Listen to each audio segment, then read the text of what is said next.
పట్టణంలో ఖురేషీ ఎన్నికల్లో ఘన విజయం సాధించిన సందర్భంగా ఖురేషీ సంఘం అధ్యక్షునిగా ఎన్నికైన సోహెల్ ఖురేషీ, ఉపాధ్యక్షుడు షేక్ హుసేన్కు సన్మానించిన 21వ వార్డ్ కాంగ్రెస్ పార్టీ అధ్యక్షులు అజ్మత్ అలీ. ఈ కార్యక్రమంలో షాహిద్, మధు, కాంగ్రెస్ నాయకులు అయాన్, జావీద్, జుబేర్, యూకిమ్, ఫయాన్ తదితరులు పాల్గొన్నారు.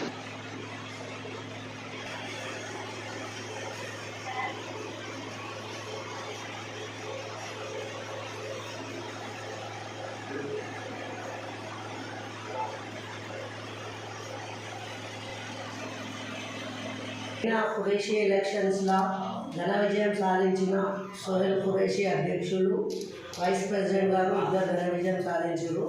వారికి సన్మానించడం జరిగింది.